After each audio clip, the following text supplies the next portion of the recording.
everybody again. I'm welcome, and I'm gonna right now see if we can have a welcome. Now, I've been talking a lot these past couple 15 minutes, so I'm gonna have Isabel go ahead and welcome all of you to our first ever institute. Isabel.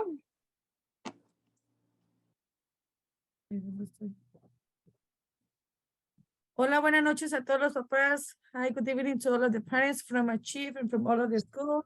No está escuchando, todo el mundo quiere hablarle. Pero van a querer que hable. All right, Can so you help me, Erika? yeah, of course. So just everybody, just welcome. This is, like we mentioned, this is the first ever, it has been a long time to get here today, and we've definitely been working together as a team, our EFC community and FIA, and we've come together, and we really hope that everyone leaves tonight, feeling a little better about themselves, and we learn a thing or two. And so we just want to welcome everybody here tonight. My name is Erica Bitis. I know a good amount of you that we've met at your sites, and Isabel is here with me tonight. She's helping me facilitate and welcoming all of you today. Isabel is one of our 4 family coordinators that has worked, very hard on this project with us, and we're very excited. So we can go ahead and go to the next slide. Okay. All right.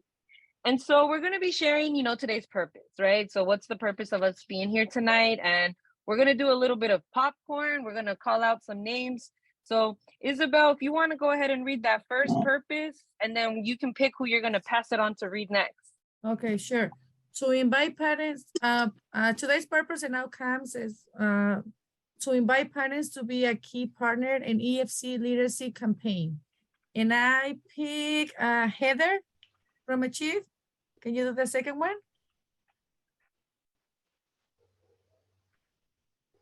Heather from Achieve, can you hear me? Yeah. Yes. Can you write the second one? Thank you. Okay. To introduce EFC's scientific approach to reading instruction and apply reading comprehensive practices at home.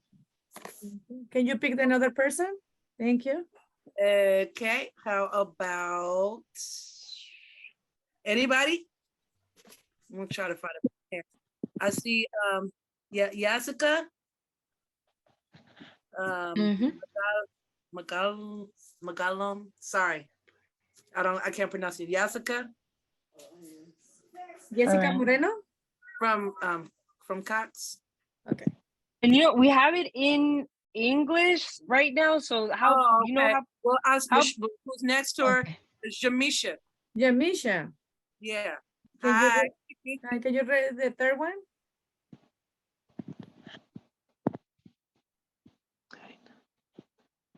I'm sorry, what did you say? Can you read that third today's purpose and outcomes? Number 3. It's not, I can't see it all the way. Hold on. Oh, okay. It says to explore our stories of self and develop our agency as parent leaders, excuse me.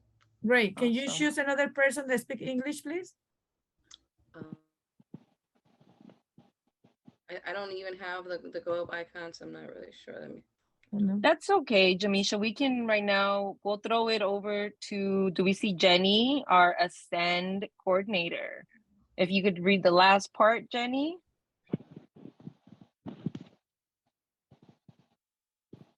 All right.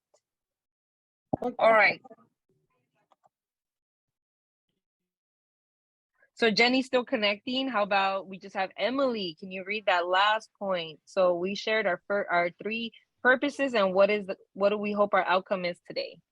Yes, in order to effectively work together to increase literacy rates for your child and all of our students.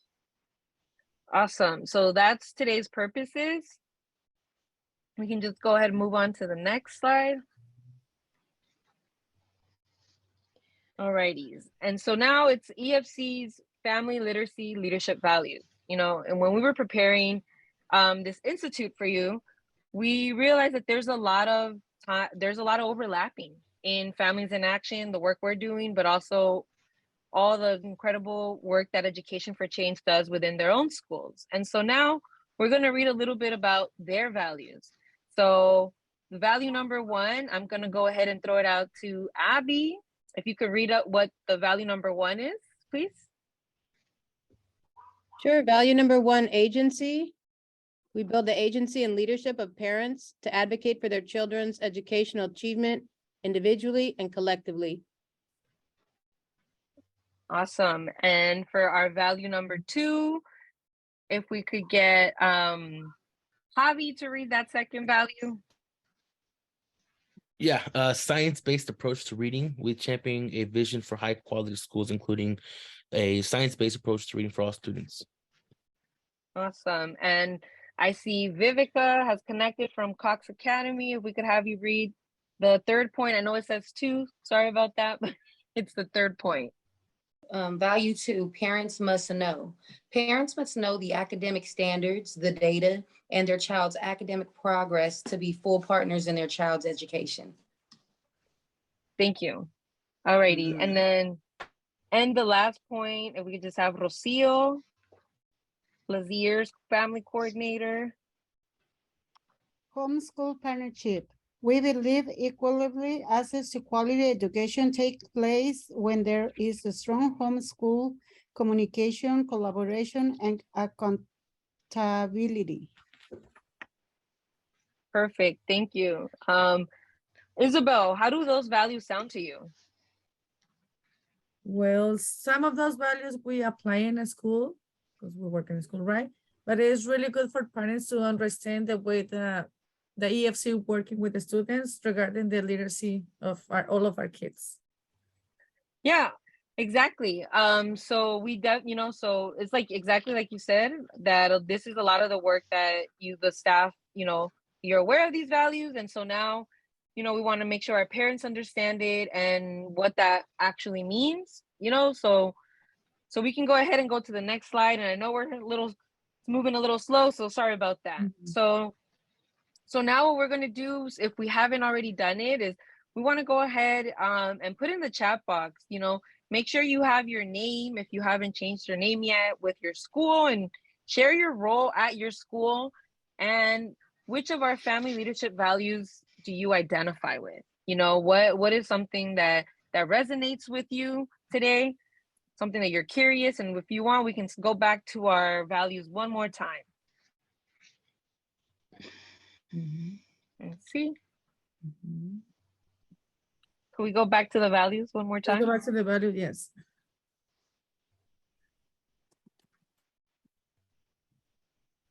Alrighty, so for me, if you want to come off mute, you can. I think for me, the value that most resonates is parents must know. I think that's something, that I saw all of our EFC staff, really say that they wanted to come out of this project. They want our parents to be part of this conversation. And growing up in Oakland, my parents not part of this conversation. I'm really excited for all of our parents here tonight. I'm looking forward to you being informed parents, and you're already leaders for showing up tonight. So if everyone can just share, what is a value that you identify with. And in the box I see, let's see, I see a couple of, well, we're all over the place. I see a lot of 3 and 4s, We have Courtney Morales Rosin from Cox, assistant principal. They resonate with value 3 and 4. Lucy Paredes from Ascend, she identifies with 3 and 4 as well. Parents must know. And, that means that you're going to understand the academic standards, the data, and your child's academic progress. And, a lot of the time this makes you more comfortable so you can be part of that conversation. So thank you so much to everyone, for putting in the chat box. If you want to continue to keep putting it in, we're going to move forward.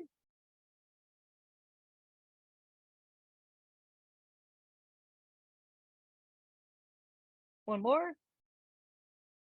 All right, agreements. All right, can we go back one more? Yeah, you skip one. Go back one more.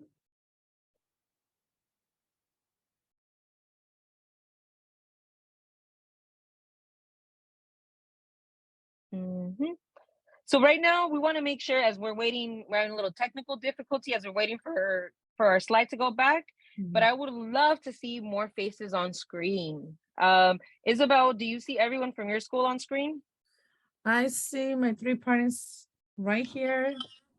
They show your faces, please. I just showered too. I know you wear makeup, but there's a photo. We want to see all of the faces here to be familiar later. We don't wearing a mask right now. Regina, can you please turn on your camera? She has 2 sessions right now. Cecilia Ramos, we want to see your face. Right. iPhone and Carlos Ambrosio. And so part of the reason we just would love for everyone to be on camera is that we would love to see your face. This just creates a more intimate space, and we can put a face to those thoughts and your opinions. So that's all we're looking to create tonight. Make sure that you ask questions, you raise your hands, and this is a space for you. There are no silly questions. So we're going to go ahead now. Oh, wait, can we go back to the last slide, Michael? That one. Thank you. All right. So we already went over cameras. I know participating actively. So let's use our Zoom reactions. If you're not comfortable tonight talking, that's okay. Just make sure that you're using your reactions, you're clapping, you're smiling, or using the chat box. And those questions, like I said, we're here to learn. You know, I'm pretty sure that the question you have, another parent has it as well. So go ahead and ask. And let's lift each other up. You know, I think there's a lot of us here that are going to share incredible stories, and let's empower them so they know that they are validated and that we're listening. So let's show those appreciations to everybody. So thank you. Again, just make sure our cameras are on so we can see everyone's face. If you're cooking, that's all right. Just keep it on mute and we won't hear anything.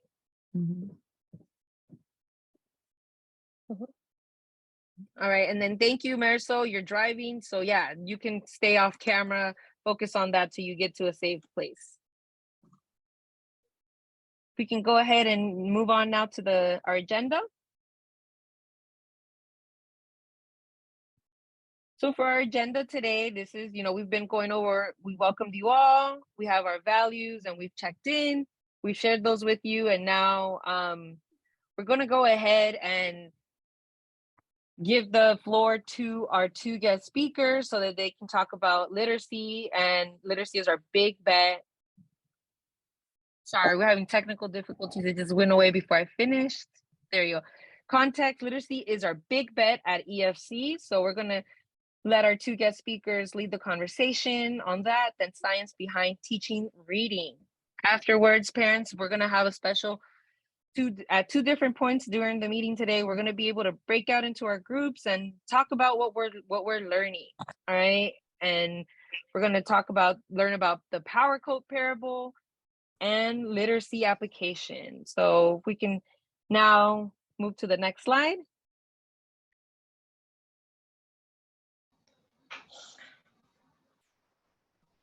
Go ahead and hand it over now to Larissa and Kareem. Thank you. Thank you so much, Erika, and good evening, EFC families and staff. I am so excited to be here with you tonight. And I just first want to start with an appreciation. I am so impressed with the number of folks we have on Zoom here tonight.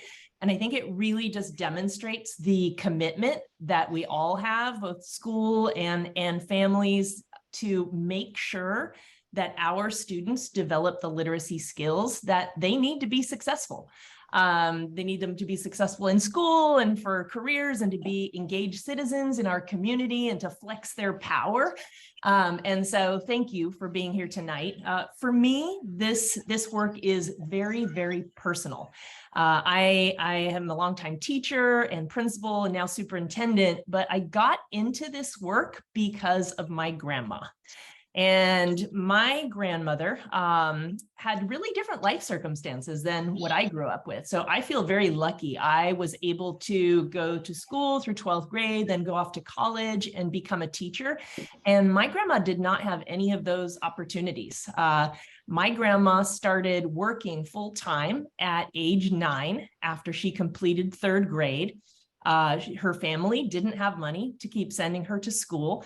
And she was a smart lady. and she, you know, had a lot of potential, but she did not have that opportunity to continue learning and to become fully literate.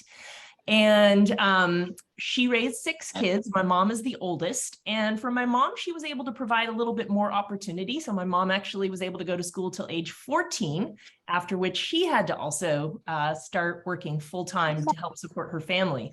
And because of their sacrifices and their work and their literacy development over time, they created those opportunities for me to be able to go to college. And I actually brought a picture of my grandma. That's the lady right here. She is somebody I think about every day when we do this work. And she ultimately became a leader in her community, despite the fact that she did not have the opportunity to keep going to school. But at age 50, after she raised 6 kids, she started taking leadership. And I just appreciate all of the families here tonight. No matter how much education you've had, that doesn't matter. You are a leader. You are here tonight, and we're going to work together to make sure that all of our kids develop strong literacy skills. And with that, I want to hand it off to Kareem and introduce a powerful warrior for literacy in our community, Kareem Weaver, former teacher and principal, and now leader at Fulcrum. And Kareem, I'm going to let you take it from here. Hello, everybody. Thank you, Larissa. Much appreciated.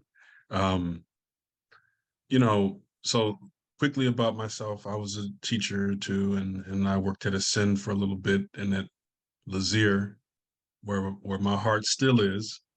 And so I was happy to come tonight, share a little bit about some things that I think you might find useful.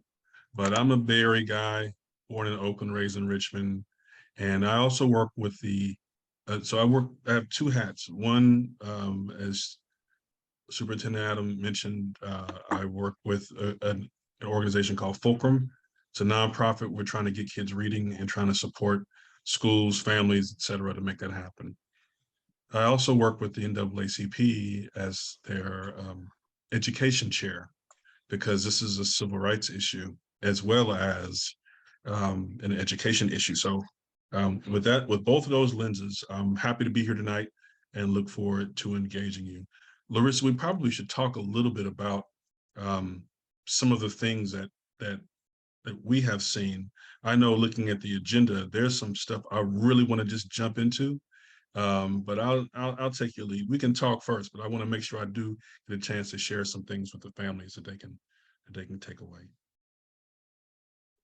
Thank you, Kareem. Yeah, I'm super excited for you to share with the families. I know that you shared a lot of knowledge with families when you were principal at Lazier, and I'm excited for all families in our organization to benefit from that knowledge. I'm going to start us out, Kareem, with just a bit of a reality check of where we are at with our literacy data, because we really have a lot of work to do.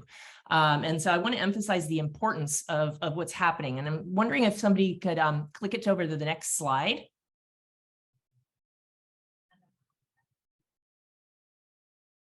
Great. Thanks, VIA team. So, you know, one of the things that I want to make clear is that the pandemic has hit us really, really hard. A full year of learning on Zoom just did not meet our students' academic and social needs.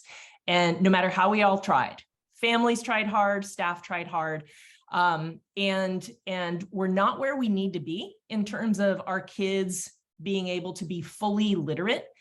And we are seeing a little bit of a rebound post-pandemic, or, you know, kind of like this different phase of the pandemic. But we're continuing to see kids struggle with absences, with mental health challenges, with their relationships with other kids, and all of that impacts their literacy development. I do want to say that our English learners are growing a lot, and you can see that as kids are going up in the grades, they're growing a lot, but all of those bars should be a lot higher. Next slide, please. I also want to say that all kids are not recovering at the same rate. And one of the things that most worries me is what we are seeing in terms of the literacy skills of the kids who were in kindergarten and first grade during that distance learning year. Those are the ones that are circled in red there. And last year, when they were in first and second grade, you can see how much lower their reading proficiency was than our TK and kinder students, who, you know, were actually last year in full in-person learning. And the thing is, we have to work together to really quickly accelerate all kids learning, and particularly the kids who last year were in first and second grade. So now our second and third graders. And we have to make sure that they're not just growing 1 year each year, but that they're growing like a year and a half, 2 years worth every single year, because we need to make sure that by the time they're in third, fourth grade, that they are absolutely at grade level. And so we really want to partner with you to figure out, how can we make that a reality? How can we get 100% of those students up at grade level? And Kareem, I don't know if you've seen some similar patterns across the city of students really being hurt by the pandemic. There was already a difficult situation in terms of our literacy rates not being where they needed to be, and then things getting even worse. I have seen it across networks, across schools. It hit everybody. But I think in addition to this, the data, what also suffered was our understanding of what we needed to do.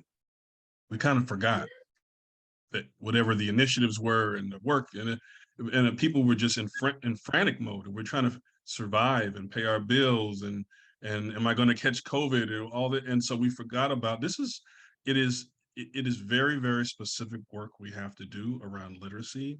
And so everyone kind of took a step back. Most took a step back, but they also took a step back in terms of understanding and togetherness around this really, really central piece, which is literacy. And how do we get all our kids reading? In fact, many of the people who started this journey are no longer here across the city. They've changed roles, schools, whatever. And so there isn't a lot of memory about what was started and why it was started.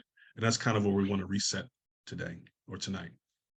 Yep. And I really appreciate you saying that, because that's one of the reasons also that it's so important to have families in partnership in doing this work, because you as families often stay at schools much longer than staff. You know, some staff may come and go every like 5 years or so, but, you know, known families at Ascend and Lazier and other schools who've been there for 9, 10 years or more. So there's this institutional memory. Let's go to the next slide, please, because let's talk a little bit about what it is that we are trying to do. So we are trying to ensure that our children develop some really, really critical skills. We want them to be absolutely masterful readers who can read fluently, who can think critically about what they're reading, who can communicate their ideas about what they're reading. And our goal is also to really accelerate the learning of any student who's reading below grade level. We're only serving them well if we support them to really quickly develop the skills that they already possess at their late grade level. It's not enough to grow 1 year. We need to help them grow more than 1 year. And then as we develop this mastery, we also need to cultivate their engagement and build this joy and curiosity around reading, because we want them to love reading, to love learning, and to carry that with them throughout their life. And then finally, I want to come to this concept of agency that appeared in our values too. We want to ensure that our students understand exactly what they themselves can do also to build their literacy skills, that they're not these containers we're pouring information into, but that they are our partners as well. It's parents, it's staff, and it's students working together as partners, and that our kids also develop an understanding of how do they advocate for their needs. Let me just add in a little bit there. So there are different views on this. I agree full-heartedly with Larissa and respect her perspective on those important dynamics. As you see the chart there, or the puzzle pieces. And I want kids to be able to do it. I would love for them to love reading, right? Everybody wants their kid to have a book and a smile. And at the end of the day, we want to make sure they can do it. And that they, you know, like my son, he doesn't really like to read, but he's good at it. He just doesn't like it. And that's not what I want for him. I want him to love it.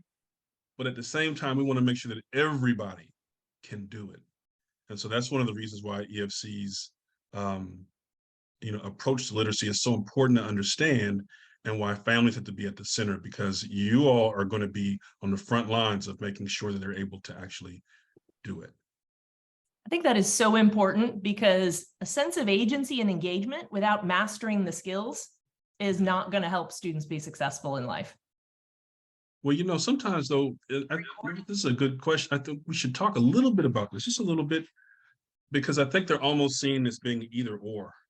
Either they love it or they're going to be good at it.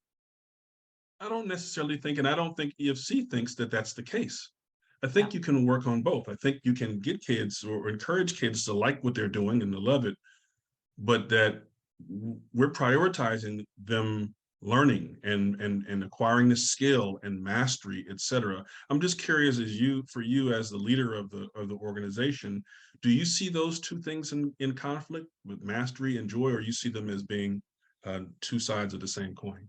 I see them absolutely as two sides of the same coin. I think it's a both and I think it is perfectly achievable for us to achieve both of those goals.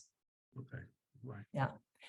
And in order to do that, I think there's a couple of important things that I think we want parents to know from EFC, and I would love to hear Kareem's thoughts as well. Next slide, please.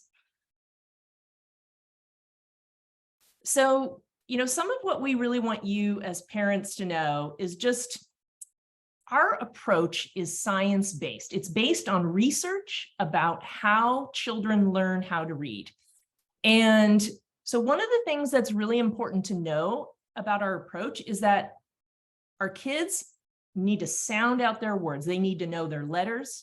They need to know their letter sounds. They need to be able to be flexible with manipulating those sounds. And then they need to be able to put them together in the words. They're not guessing wildly at words, and they're really systematically learning and then using those letter sound strategies.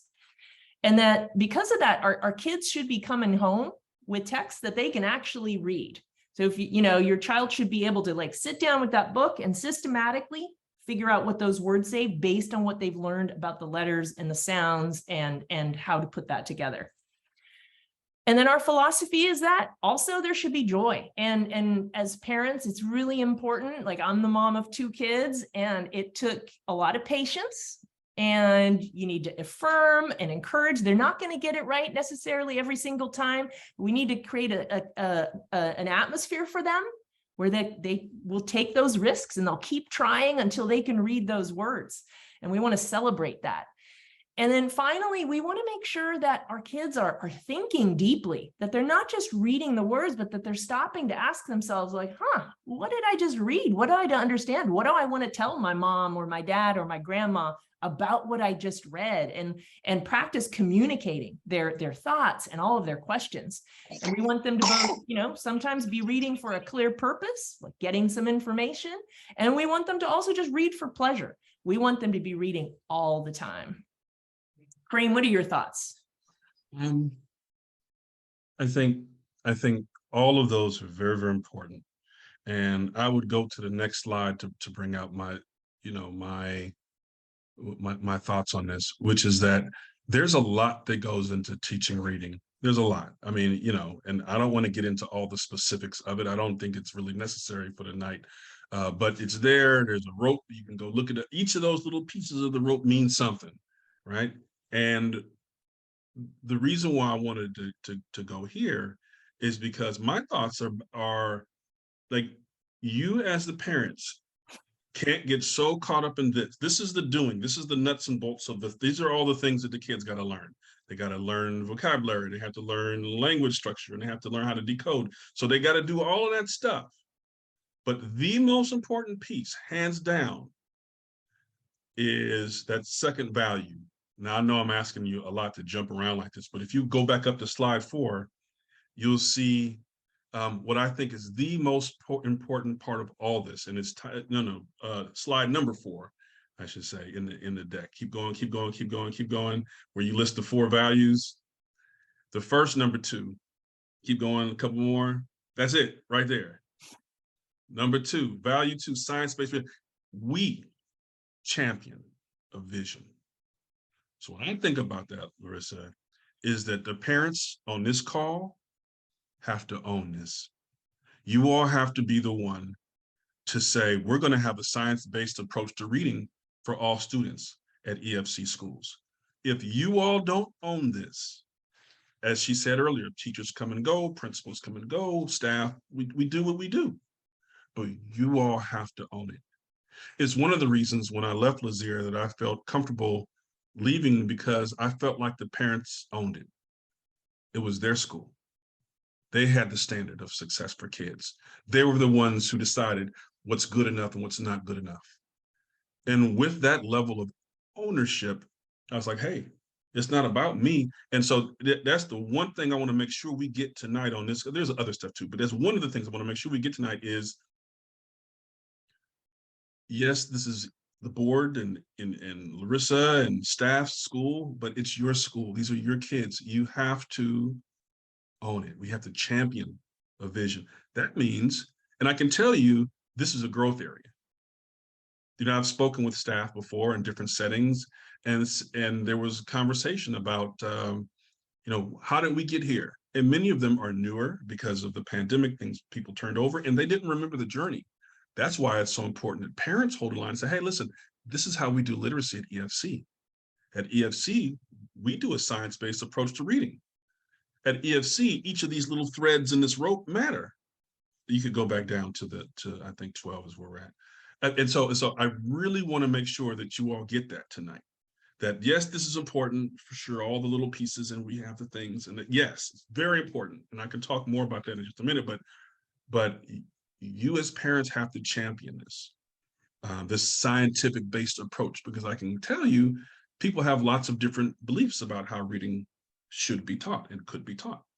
But at EFC, there has to be an understanding of how we do things here. And that value, is that that's a value of the organization, that means the parents have to be the one to hold the line on that. So I want to encourage and empower you all to take that approach and that mindset, respectfully with educators in partnership. But hey, this is EFC, this is how we do things. I know they did it that way down in Los Angeles or down there in Fresno or that way down in Texas, but guess what? At Lazier, at Cox, at Ascend, this is how we get down. So I want to lift that up because it's one of the key things that parents need to know. Why don't we go to the next slide, if you don't mind? There's this little chart, if not chart, but there's some key things here. So what does that mean functionally? Well, it means that we start by making sure we know what kids are hearing. I'll give you an example. Most of the kids, I know EFC has some diversity, but most of the kids in EFC are from Latino descent or they're Black, sometimes both. And I know you have other ethnic groups as well, and there's some linguistic variation. But did you know those are the two main groups who oftentimes have number one skipped? Just skip. What are the kids hearing? Oh, those kids speak Spanish, so we can't really figure out what they're hearing right now. They may have dyslexia, but you can't tell. Oh, it's a little Black girl, she's not reading well. Well, just give her more time. I'm telling you, so this has to be, you have to know this. What are the kids hearing? And there's some things that teachers can do to kind of tease that out. And so I'm really excited that EFC is making that a priority, and they call it phonemic awareness, and it's a very, very important thing. Because then when they hear something, then they got to tag letters that go along with it.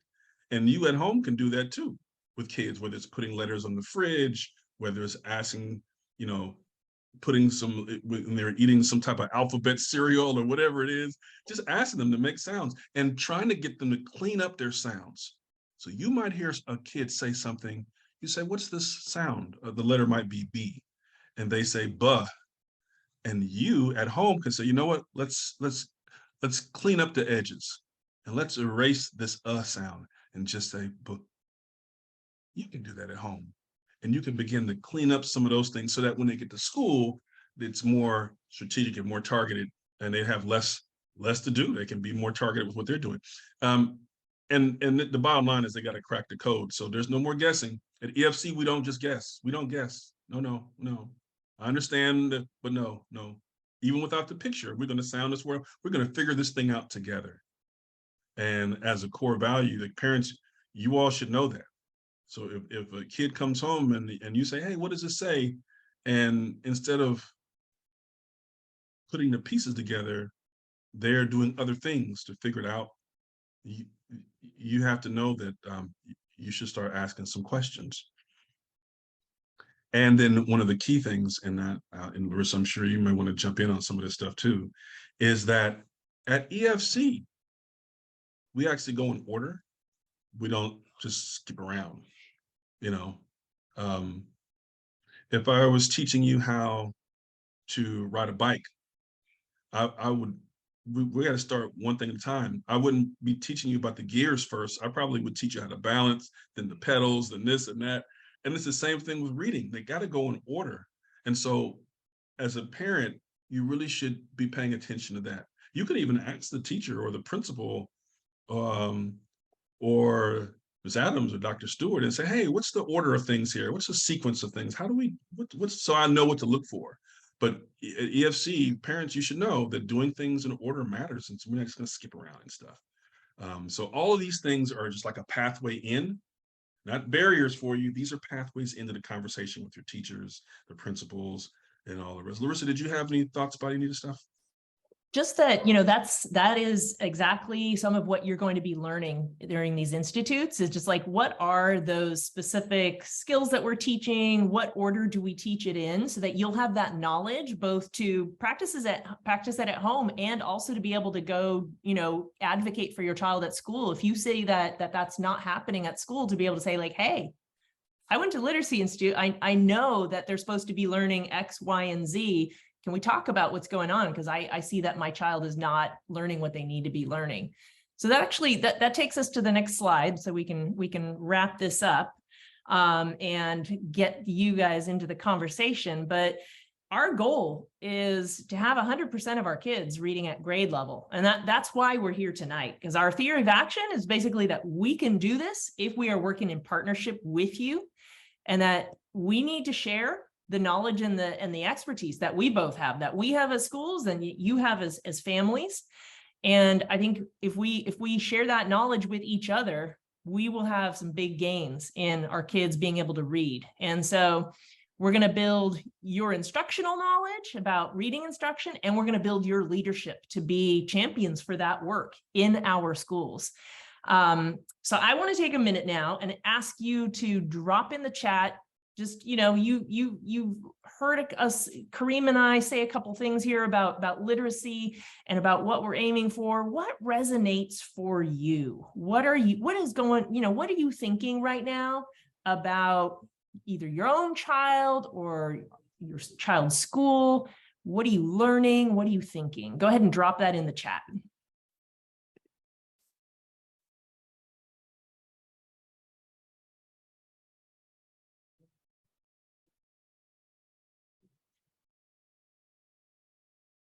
I'm seeing working together as a team, seeing 100%. Yes, we can. Inviting more families.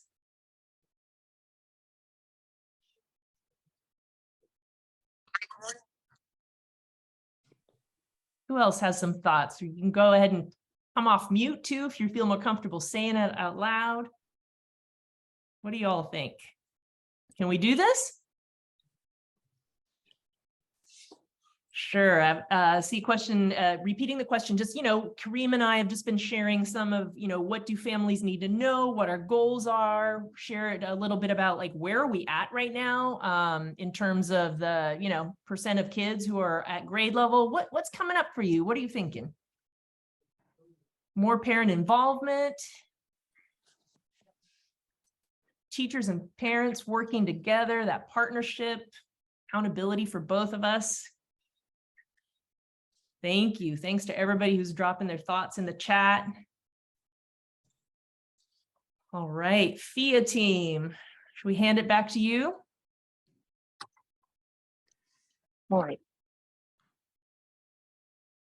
Yes, so definitely thank you so much, Larissa Adams and Kareem Weaver. This is so much information, and I'm just kind of like surprised at how much we've learned so far. And this goal of 100%, I think it's doable. I want to see hands up who can do their part to help their child. So I want to see hands up of who thinks they can help their child. Let me see. I see 2 hands. 2 hands, 3, let me see, 4. I don't know, there's 50 people on this call. 5. We can put our actual hands up or we can reaction with our hands. But I think we can hit that 50% right now. I'm sorry, that 100%, the 50 folks on this call, we can get all those hands up, right? We can do it. I have complete faith in our EFC community.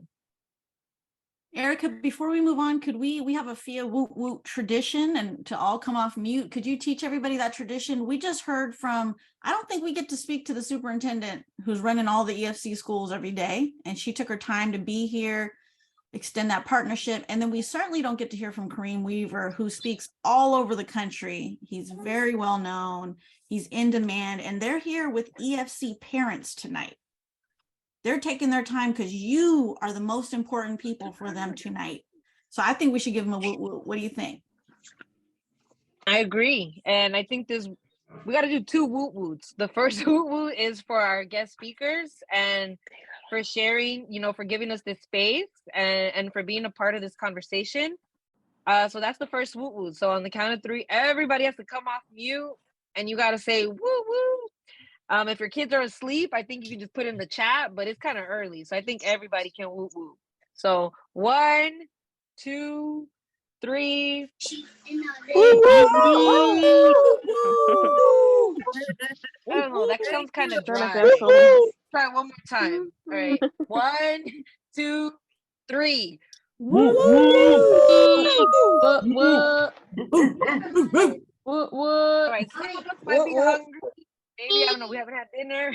Boop, boop. All right, so this is Ben. Ahí están los niños, gracias. Now we need we need a woot woot then for all of us that, yes, we can participate and be a part of this change. So if you agree we can be part of this change, you got a woot woot. 1, 2, 3. Yes. I think we were at like 40%. We can do better. Let's go on to the next one. Let's get up. It's almost dinner time. So thank you so much to our guest speakers. And now we're going to go into our breakout groups. And so we've already assigned everyone here tonight into a group. We're going to give our translator a break. You're going to get to be in a group with your school and someone from your school as well, school leader. And we're going to dialogue with other parents. Some of the groups got a little bit of a combo. Since there's not a lot of you, the conversations are still going to be amazing. And I invite everybody, once you see the invitation come up, to go ahead and enter your group.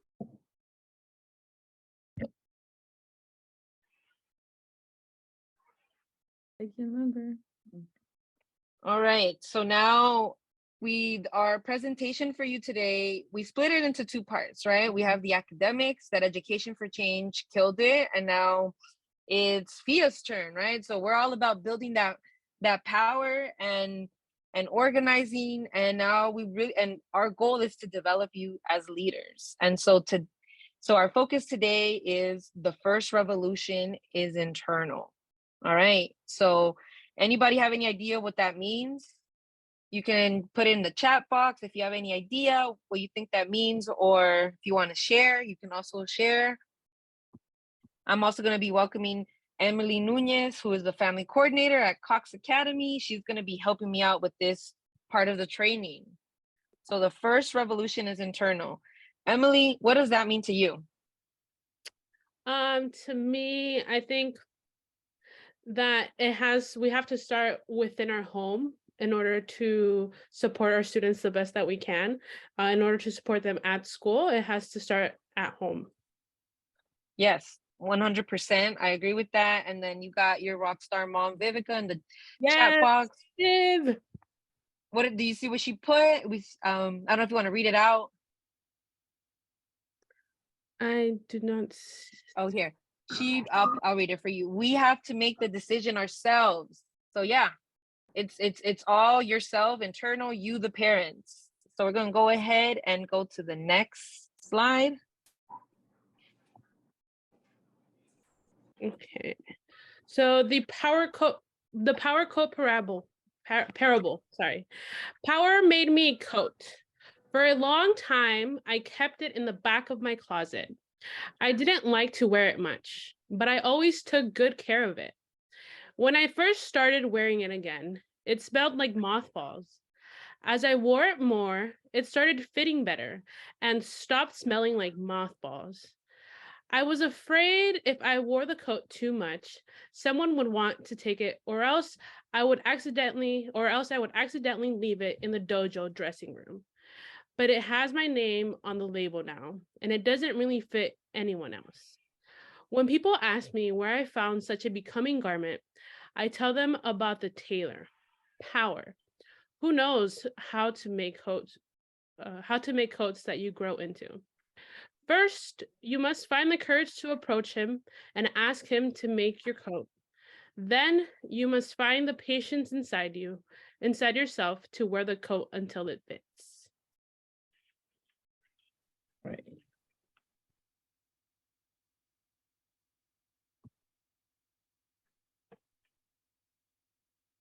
All right, so if we could just, all right, so we're just coming out right now from discussing literacy and just what that even means, you know, in regards to education, to our children's education at EFC schools.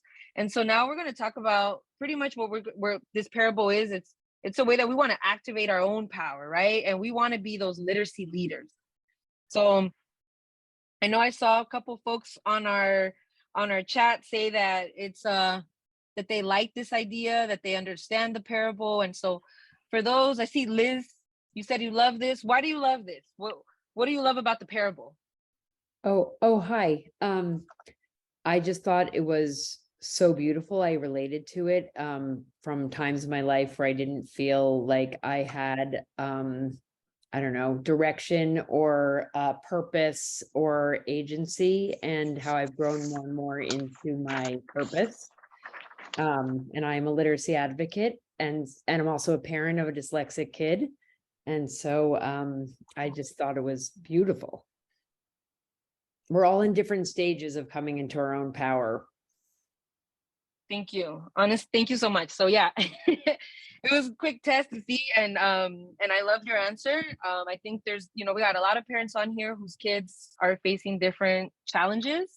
And like you said, everyone's at a different stage with their coat and their power. And really today, you know, like what we want to make sure everyone here leaves knowing is that we want you to feel empowered, and we want you to start growing and being feeling comfortable in your role as a parent in your kid's school and advocating for literacy. You know, we all can do it, and we're all at different levels, but we're all in this together. So let me see. So like I said, the first revolution is internal. So everybody, you know, we have to find, just how Liz was able to explain, I guess, where her power code is. You know, she let us know the why she, you know, why she is where she's at. That's where everybody here tonight needs to do. We got to start thinking, you know, if we want to create that change, we want our kids to read, you know, and love it and enjoy it, then it has to start with us. It has to begin with us. We can go on to the next slide.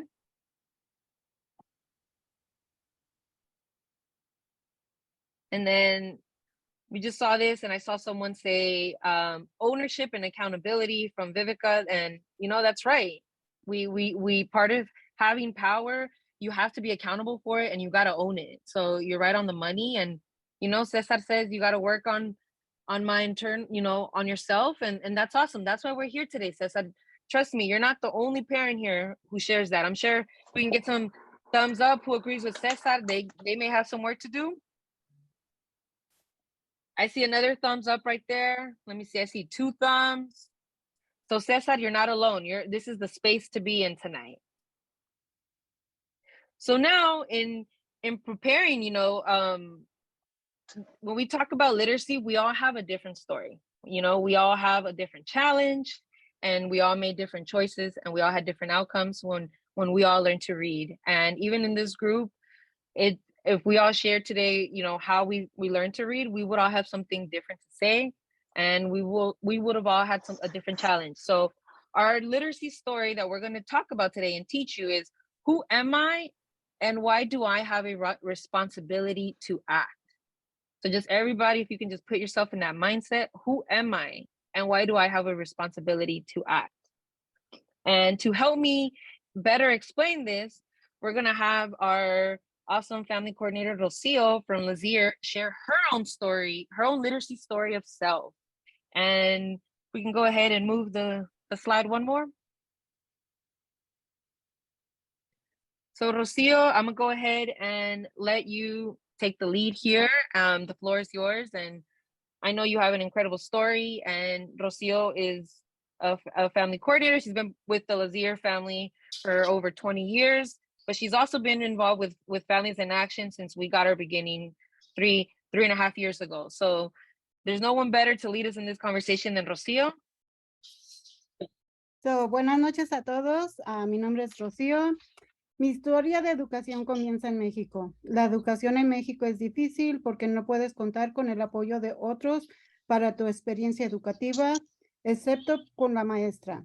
Mis abuelos nunca fueron a la escuela y mucho menos aprendieron a leer. Su firma era una huella dactilar porque ni siquiera podían escribir su nombre. Mi mamá fue la primera de 6 hijos. Ella no terminó el kinder porque cada vez que mi abuela se embarazaba, mi mamá tenía que salir de casa, de estudiar para ayudar en casa. Yo soy la primera de 5 hermanos y mi madre no aprendió a leer hasta que mis hermanos menores estuvieron en la escuela en los Estados Unidos. Como mis hermanos estaban en clase bilingüe, la maestra le daba tarea a mi mamá. Recuerdo que la escuela fue muy difícil en México y mi mamá no podía ayudarme. Así que me tocó hacerlo sola y pasé por muchas dificultades. Ni siquiera podía contar con el apoyo de mi padre porque él creía que el rol de una mujer era quedarse en casa, no necesitaba una educación. Yo quise seguir estudiando y por falta de apoyo familiar no lo logré. Sin embargo, esto me impulsó a darles a mis propios hijos todo el estudio y apoyo que necesitaban, y sigo apoyando a todos los estudiantes de Oakland para tener acceso a una educación de calidad. Sé de propia experiencia cómo se siente no ser apoyado. Y una persona que me hizo que me interesara mucho en la educación fue Mr. Weaver, y le agradezco mucho. Mucho que aprender de ustedes, Rocío. Gracias. Wow. Rocio, thank you so much for sharing. I think that we should all just give you a little heart now if everybody wants to just react, because it's not easy to share these stories. A lot of us, we have a lot of trauma, or, we all have struggled at some different point, but we're all here today because we want to make that change. And, thank you so much, Rocio, for being so vulnerable and sharing your challenge and the choices that you had to make, and how you're here today. You're advocating today for literacy because it's important. So everybody, let's show Rocio some love. So everybody go ahead and show Rocio little hearts, and let's give her a woot woot so we can make Rocio smile even bigger. So on the count of 3. All right, 1, 2, 3. Woo!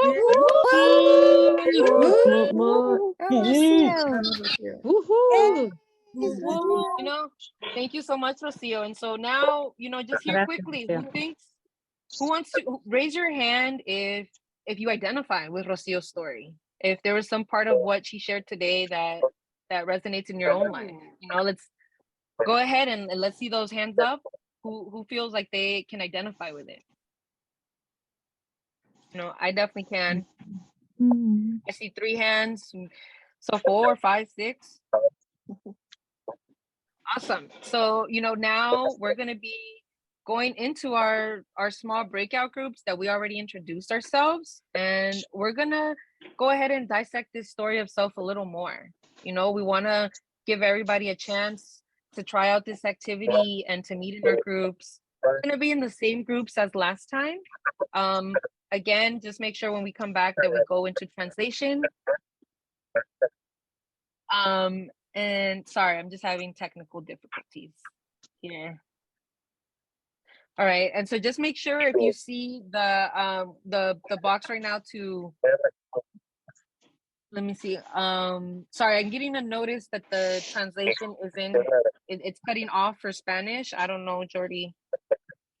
Oh, he has to mute himself so that he can talk into the speaker still. Okay, or maybe I think maybe not everyone is on translation. I just joined the Spanish group just to hear what it sounded like. I can hear it fine. Okay, okay then. All right, awesome. Thank you, Emily. That's helpful.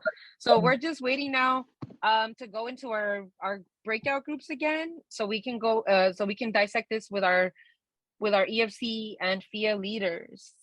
So we're just waiting right now on Zoom to get it together. And when you see the option to join your breakout group, go ahead and join it. There's a little box at the bottom that says breakout rooms. Go ahead and click on that. All right, folks, welcome back. Make sure that we're picking our language. I don't know about the other groups, but everyone in mine has that power code somewhere around the house. So I'm feeling good. Okay. It was just getting so good. I know. I agree, Michael. I don't know if you have, where did you guys leave off? We had finally got into talking about, the reaction to Rocio's story, and like were they inspired, were they angry, were they encouraged? And we started to people start to dig into their personal stories of feeling like, how much they actually do belong here, regardless of like the differences that other people have made them feel. And they sometimes maybe I shouldn't be here standing up for mine, and yet and still seeing and feeling how so inspired and hopeful because of the stories that other people have shared. Like it was just getting so good. This is good stuff, you guys. Got me fired up now. Yes, thank you. I agree so much. I know we're just waiting for our screen to come back up. But just thank you everybody so much for sharing. I know, thank you so much, Rocio. Your story definitely touched us in our group. We all resonate with a part of it, and we're almost done with tonight. We'll be able to give you back your evening. We're now to the last part of the last section where we're now I'm gonna go ahead and, oh, sorry, I apologize. Okay, I thought that this was weird. Okay, sorry, Corey, am I supposed to go over this part right now too? No, I think we can move forward. Yeah. Okay. So now we're go ahead and hand over the presentation to two incredible EFC, leaders. Lorelei Durr, who's the assistant principal of early literacy at Lazier Academy, and Lauren Kurse, dean of early literacy at Achieve Academy. And just, I just want to say big thank you to them because they've shown up to every meeting and they've been huge advocates to get you parents to be part of this conversation and just sharing their expertise in this field. So just a huge thank you to them, and want to give them a huge woot woot since this is going to be, their first time presenting. And we want to make sure that they feel that love, and that even though we're at the last 30 minutes, that they're going to get all of our undivided attention. So on the count of 3, we're going to do a woot woot. And if some of you are eating, go ahead and just do the little emoji, please. All right. So 1, 2, 3.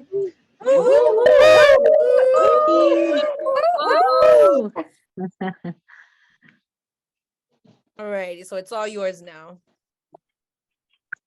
Okay. Hello, everyone. As Erica said, my name is Lorelei, and I'm an assistant principal of instruction at Lazier. And I'll just share a little bit of why I think family literacy leadership is important before we move on. So I think having families in partnership with schools is super important, just to reiterate what we've said earlier, like that agency, but then also just working together, right? Families have like a wealth of knowledge and experience, and you guys know your students. And so at school, we want to leverage like all of that experience and knowledge that students bring in with them and use that to our advantage to help our students learn to read and love to read. Lauren, did you want to introduce yourself or do we want to do the other parts first? I'm Lauren Kearse, and I'm the Dean of Early Literacy at Achieve. I have been in education for 16 years, but now the first year that, Brooklyn, she's a TK student at Achieve. So it's the first time that I'm a parent of a school-age child as well. So I'm coming in here from two different sides. So I definitely see how much parents can affect their students' progress and how many things can be done at home that are, you don't have to have gone to school for teaching to help your child. So hopefully we can share some of that information with you. Okay, can we go to the next slide? Okay, raise your hand if you have a student in TK, kinder, first or second grade. Couple hands. Okay. So this first video, we're going to be looking at a reading at home strategy called a book walk, and this is for our younger students. So as you're looking at this video, what do you notice about the interactions between the parents and the student? And if we could go ahead and press play.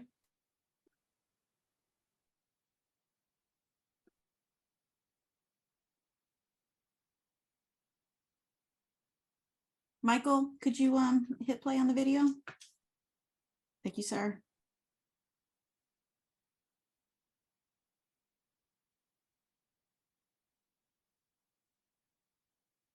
And are we muted, Michael? We might need your sound. Sound.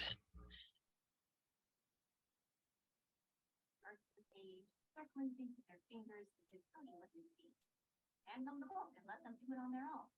This physical action can really help your child make a mental picture of what's going on. During a book walk, you do a lot of talking. So you talk about the picture and say what's happening. Let's watch how one mother talks about the pictures with her son. What do you think is happening on this page? Tiny little big. Oh, maybe Tiny is the dog's name and not the boy's name.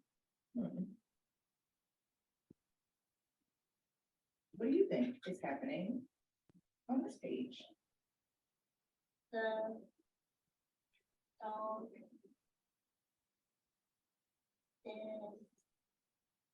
dog is playing with the kid's shoe. Maybe the dog bothers all the kids stuff. Maybe the dog gets into all that stuff and gives it up and bites them. What do you think is happening on this page? Did you notice how she helped her child by asking, what do you think is happening on this page? Then she modeled an answer by starting with, maybe. This way it felt like a conversation, not a test. A book walk should be fun. She could have also asked things like, what do you see? What are you thinking? Where are the characters now? What makes you say that? How has the picture changed from the next picture or the previous page? And in the end, what is this book going to be all about? As the at-home reading coach, you know that asking questions and talking about books is very important. Talking about a book before we read a story isn't cheating. It's a great way to preview some of the words and ideas your child will need as they try to figure out the words and understand what they read. Plus, they can get excited about the book. So the last step of a book walk is to go back to the beginning and start reading. Enjoy.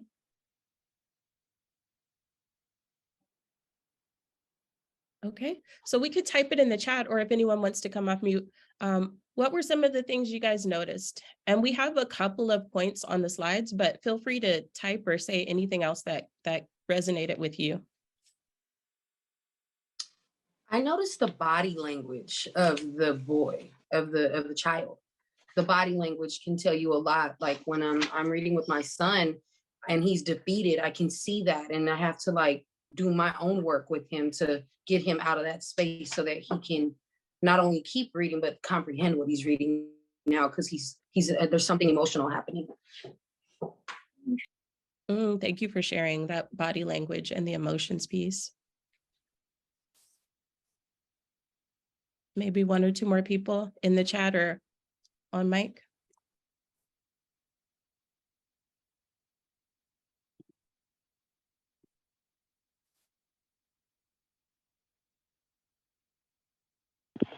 ¿Yo puedo decir algo? Sí. Sí, ok. Me gustó mucho que la mamá le dedica tiempo al niño. Eso es parte de un gran amor que le tiene. El niño está muy atento a la lectura y entiende lo que está pasando en la lectura. Y es una educación muy bonita. Diría que es una de las más hermosas de la lectura, aprender. Y de que los dos, tanto como el niño como la mamá, tienen una conexión muy bonita en el amor y en educación y mucho más. Gracias.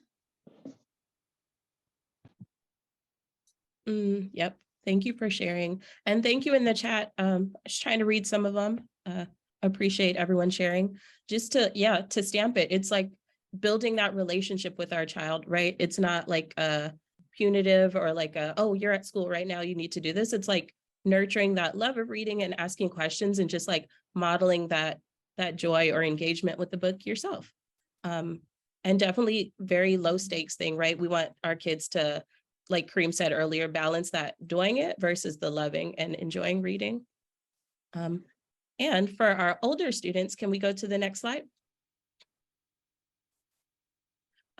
We have another reading at home strategy. Who here has an older student, like 2nd through 5th grade or even above?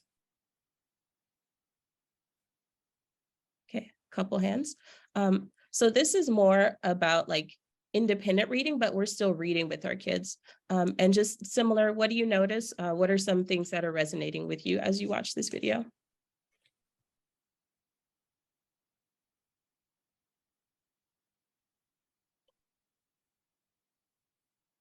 I have another question. A family workshop video from Springboard Collaborative. Asking questions and talking about books with your child is a great way to help them develop as a reader. Open-ended questions or questions that lead to a conversation instead of just a simple yes or no can help your child really understand what they read. To ask an open-ended question, prompt your child to think about predictions or what they think might happen next. Think back and retell what actually happened in the story. And finally, connect what they read to what they know. Let's watch some of these open-ended questions in action. Based on what you have just written, what do you think is going to happen next? I'm a little worried about this fishbowl breaking or something. What do you think? Seems a little from the text of the book that I already had read. She doesn't listen much. What's happening on this page? The cat is knocking down all the trash. What does it remind you of? The branches are gone down our trash and Yeah, it does. It reminds me of that too. So what did you think that book was all about? about a cat who made the house worse and worse and worse. Yeah. Okay. What was your favorite part? What my favorite part was when they said maybe Cookie will rest. You want to know what part I really liked? The part where he thought he was going to run away, dog. Did you notice how the father in the last clip didn't just ask a question, but also gave his own answer too? That's a great way to keep the conversation going. Remember, questions lead to conversations, and the conversations you have about what they read and how they read will help your child understand whatever they're reading. Plus, you get to know your child a little bit more too. I agree, Kimmy, precious videos. Anyone want to share their thoughts or takeaways or something that resonated with you?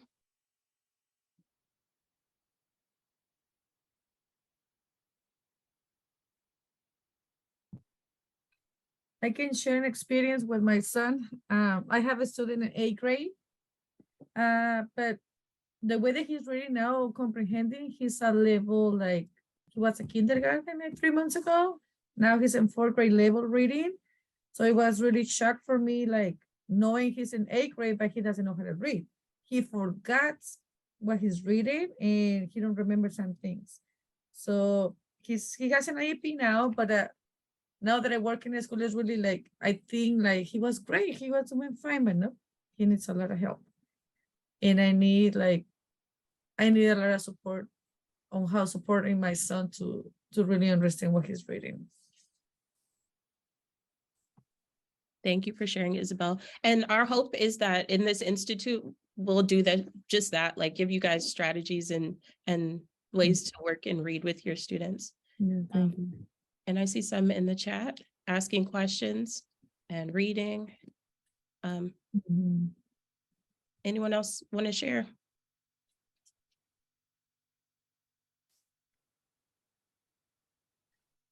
Okay, well, just to stamp, if you're reading with your kids and they're a little bit older, making sure to ask them those questions. Like you can ask them questions before or during or after reading, right? Still making sure that you like physically have the book. And if you don't, like Kindles, iPads, I read on my iPad all the time, but like making sure that they're able to go back and look at the text to answer those questions, right? And that you're there with them and sharing your own experience and your own thoughts about the characters and the books and things. And with that, I'm going to pass it over to Lauren. Hey, Lorelai, I just want to pause before we introduce Lauren and just say really explicitly, we hope you love those videos. If you can show some reactions, but we want you to try this out. So we know a lot of you already read at home with your kids. Some we don't yet, but we want everyone to give it a try. And hopefully there's something in those videos. If you already do it, you can kind of add on to what you're already doing. But either whether you're going to do a book walk, the first video, or a book talk, the second video, and be really interactive, that's part of our homework kind of coming out of the Institute for this week. So we will send you the videos if you want to watch them again, but we want you to think about which are you going to try, the book walk or the book talk this week. And can we just give Lorelai a big woot woot, and then we're going to turn it over to Lauren. 3, 2, 1. Woo! Oh, that was a good one, you guys. Yeah. We're getting fired up now. Thank you, everybody. All right, we're going to go to the next slide, Michael, and we are going to turn it over to our Achieve superstar. Okay. Yep. So all of you should have received in your packet a reading chart like this and some stickers. No kid is too old for stickers. Everyone still loves them. So this is just a quick, fun way to track reading at home, where you can put a sticker each night that, or day, whatever, what color a book that you've read with your child. And we want to make sure at the end we can go through if anyone did not receive theirs, and we can figure out a way to get you your things. Just want to reiterate that this can be done in any language. The book can be in any language. If your child is reading in English and you don't read in English, you can ask the questions in Spanish. Hi, sorry to cut you off, but I'm driving through the Altamont and my service is going in and out. So if I get disconnected, will I be able to connect back on? Yes. Yeah. Okay, thank you. So just I have a question. Any language, no matter if you're asking questions in a different language than the book was in, it's totally fine.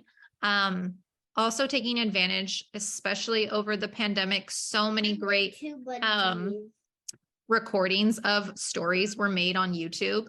So there are so many that you could do, and you could listen to a story, and on YouTube, you can see the pages as well. So that's also a great way to experience a book together. Comfortable in reading in the language that maybe your student is learning in. So yes, homework is to read with your child and either try that take a book walk where you're asking questions about the pictures and what they think is happening, making predictions, or the book talk where you're asking questions before, during, after they've read. Celebrate it, make it fun. You can, set a family goal of how many minutes you're going to read or how many books you're going to read. On your chart, you can write down how many. You can just put the sticker 2.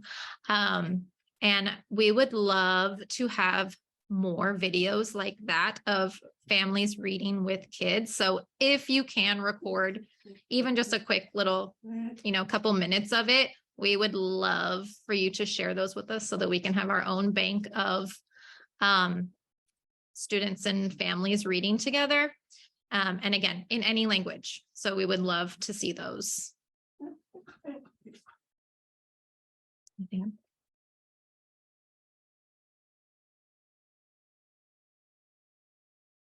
Any questions about the book walks or the book talks? Yeah. Hi, Heather from Achieve. And I just wanted to clarify. So you guys want us to record a piece of, like, yeah, that's what I got lost on.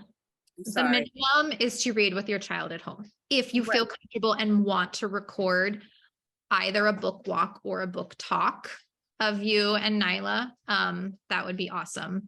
So whether it's a book that she's reading, because I know that she is starting to read CVC books, or if it's just a picture book that you're reading together, either of those would be great. And every day? You could just record one and share it with either myself or Isabel, someone from your school, but reading every night or day. What do you mean CPS? For those? CVC. So books like you read. Any other questions?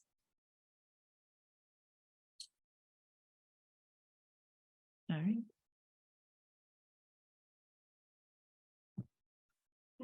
Hi, Brookie.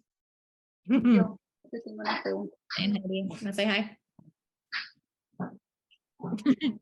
Oh, I see Miss Friedman from Lazier wants to shout out the Lazier families on Instagram. So if you send her a picture or a short video, she wants to celebrate the steps that you're taking. That's awesome. Great idea. And thank you so much, Miss Curse. Obviously, you've got your young reader right next to you. Yeah, we'll make sure to record, right, Brooklyn? You want to do a book walk or a book talk? Awesome. And then thank you everybody who just chimed in that if you didn't get your packet, we did try to mail everybody a packet. So we will go and get these names out of the chat box, but I'll let Erica, let's turn it back over to Erica. Can we give Ms. Curse a big woo woo and thank her for sharing the tools, that home reading chart. I hope it's up on your fridge. Put it up on that fridge so you can look at it and give yourselves a sticker whenever you read There's together. somebody in Spanish asking that they need to ask a question in Spanish. Please, go for it. ¿Alguien tiene una pregunta en español? Yo tengo una pregunta. Yo. Okay. Hola, Jessica, ¿puede hacer su pregunta? Sí, señora Jessica, ¿puede hacer su pregunta? A mí no me llegó ningún paquete de los que está usted mandando ahorita. Ok. Ya los mandaron, ya no tardan en llegarle a su casa y si no, comuníquense con su coordinadora de familias para que le pidan uno a Erika.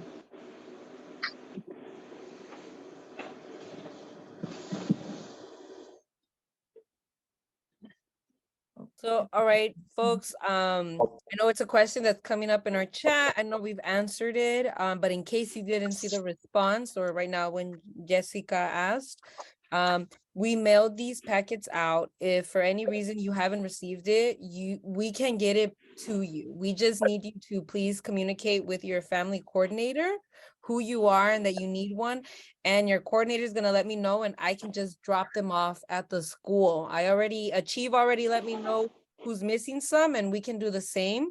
For Learning Without Limits, You all have my phone number. So if any of the Learning Without Limits families don't have one, just communicate directly with me and we will get these to you. But I just want to make sure that everyone understands. Is there anyone here who doesn't understand quite what the homework is? Raise your hand if you don't understand and you need a little more help. All right. So I don't see hands up. For the reading assignment, if we can go on to the next slide, please. Can I just say something really quick too? And I hope like people that speak Spanish, they'll understand. Like, I'm not gonna lie, I did not check my mail today and I will. And if not, I'll give it with my coordinator, but we do have to remember too. And I know like sometimes like my mail runs slow, you know, and it gets backed up also. So, you know, I just know I have to be a little patient as well. Like I don't always get stuff the way I'm supposed to get it too. And I know I'm not the only one. I'm not saying in this group, but I've talked to other people like the mail doesn't run the same like it used to. But I'm just saying, we put it out there. No, thank you, Heather.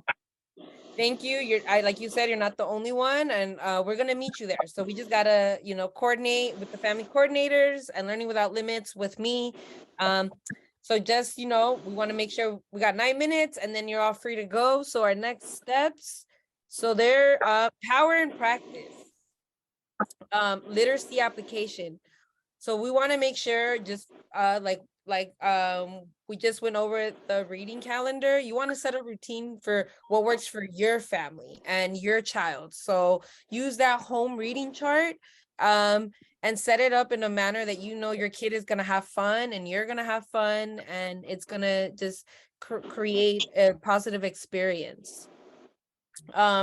We also want you to share your literacy story with 2 other parents and then ask them about their story. So you can share, just as an example, maybe you want to talk to your principal if you see them tomorrow, or your student's teacher. Ask them what is their story of literacy. That's just an example, or maybe you want to share it with your partner, your neighbor, and then ask them what theirs is. We just, you know, we'll check in next week, see what others have said. We just, you know, the more we talk about it, the more comfortable we get with this story, the more comfortable we're also going to be in that power code. And so now we also have an online evaluation that we're going to want you to fill out tonight. So Corey put the link in there. And you know what? Just Lazier parents, Kaylin Friedman's up for the homework. So she wants to know your story of literacy. So go ahead and find Ms. Friedman tomorrow on campus, Lazier folks. All right, so if you can go ahead, all of our parents, go ahead and go in the evaluation link. Corey just put it in the chat. We want to know how you're feeling. We want to get your evaluation. Like Rocio told my group, we do our best to listen to you and make changes when it's necessary. And we want to know how you're feeling. So go ahead and fill that out.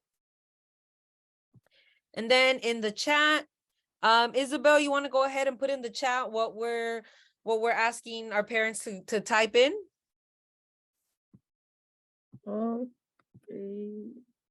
Can you say that again? Sorry, I was reading. Yeah. Could you read what after in the chat, those next 3 points? Okay, you want me to read those 3 points, the next steps? The next steps, yeah. The power and chat. practice? Oh, in the chat? Yeah. Oh, I'm sorry, I just. How are you feeling? Oh, great. I'm just opening it right now.